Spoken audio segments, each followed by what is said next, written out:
everybody, it's Jang here from jangbricks.com, and I've got some little bit of news.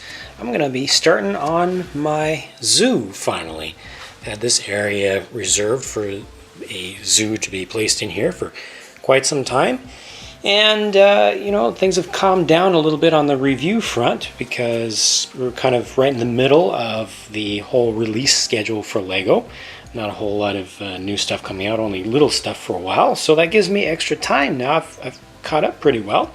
And I'm going to start working on this corner of the city a little bit more because this is really where most of the development is going. Just kind of want to finish this corner a little bit more.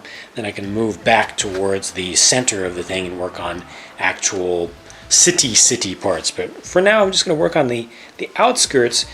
Since the last time that I put up a video about this or showing the city at all, I've put the playground back. The playground originally was over here in this section, which is kind of like the city park, and this is really intended to be for events, when there are special events, stuff that's holiday related. And I had the playground over here.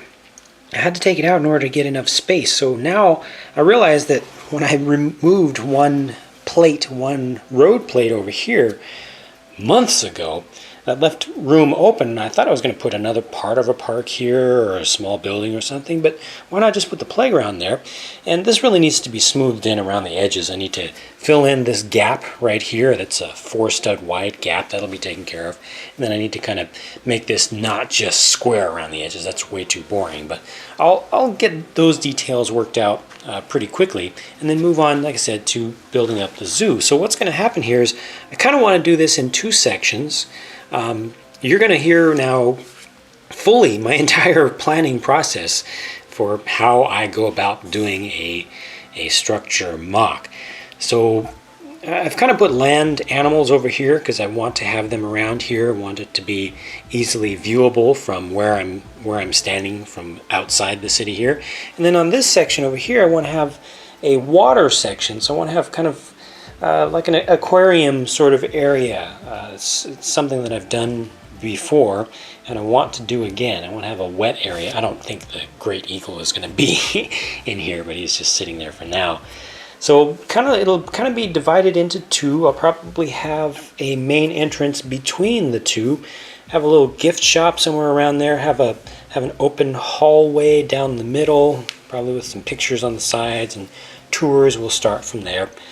Other things that I want to do for sure, I would really like to have a petting zoo area, you know, just a small area that has safe animals that kids can go in and interact with directly. I'm not sure that's going to be possible, just given size constraints.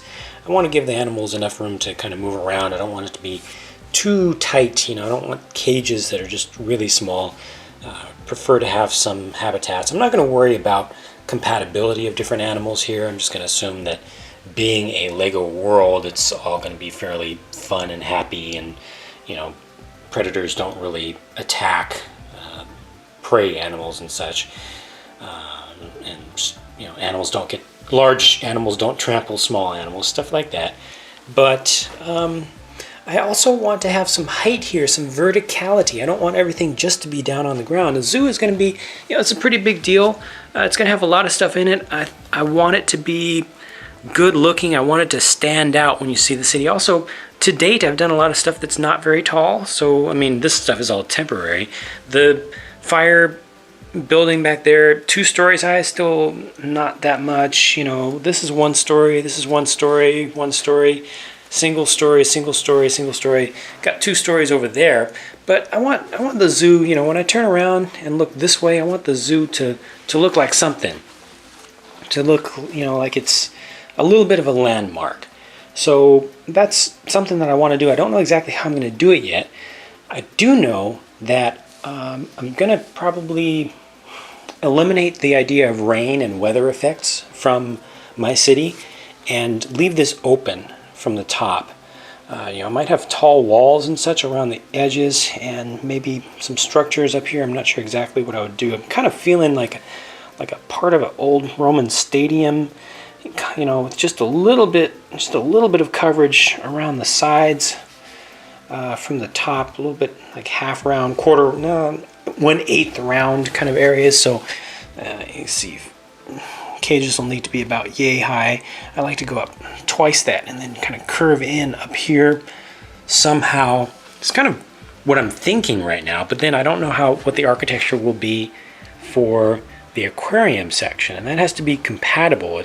I want them to look like they were built at the same time. You know, some attractions are built with, you know, they start off with one building or one area, and then they add another wing, and they add another wing later on. I also have this space over here I can do stuff with, but yeah, I want some height to this. I don't want it to just sit down on the ground and be kind of minimal.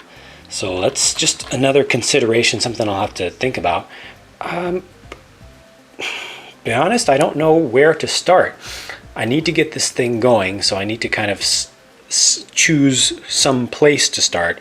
I think what makes most sense to do is pick a wing, and I'm going to start with the dry wing for now. Just it's simpler to start with, and start to figure out what sizes I need for the sections where animals are going to be, how much room that's going to require. And then from there I can set up kind of pathways, or the pathway if there's not enough room to do multiple, to allow visitors through. I want to be able to have lots of visitors in there without it looking too crowded.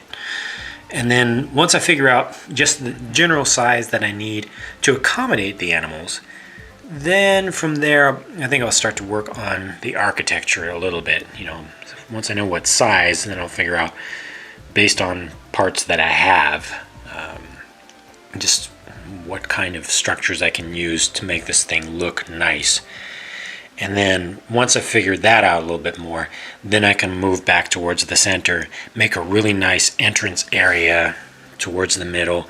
I want that to be pretty, you know, grandiose and good looking. I'll probably do a brick built sign for zoo.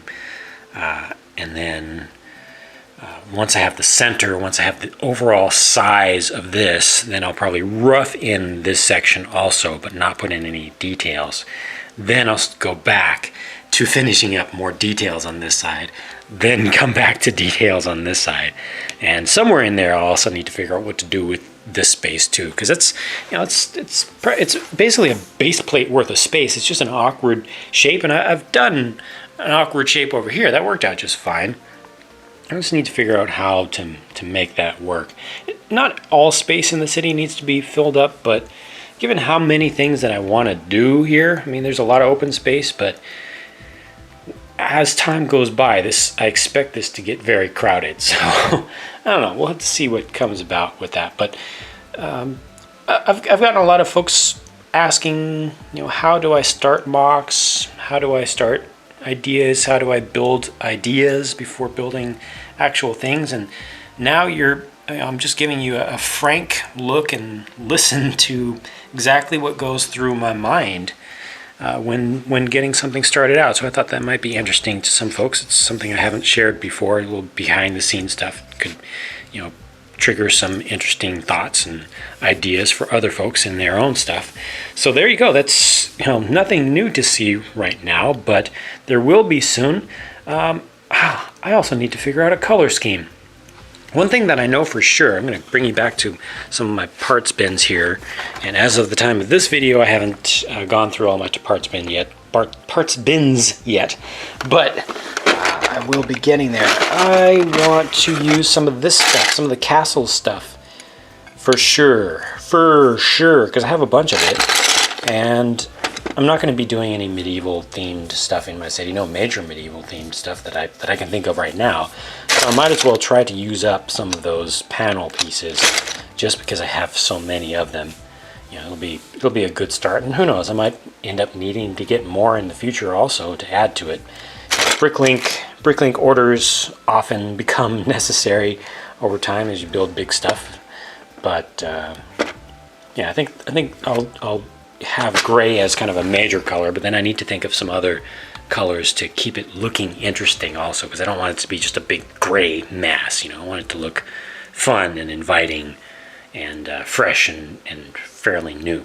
So that's it for this video. Like I said, just a little behind the scenes listen to how the planning process begins, and I will definitely keep you guys posted. I'll probably not do videos every time there's an update. I'll probably just post some photos on the blog when there's little stuff day to day. Don't expect updates every single day, but every time there's something worthwhile to see, you'll be able to see it at jangbricks.com, if not on the YouTube channel. So hope that you will come back and watch those when they become available. I'm going to get to work and start blocking some stuff out. I'll talk to you again soon.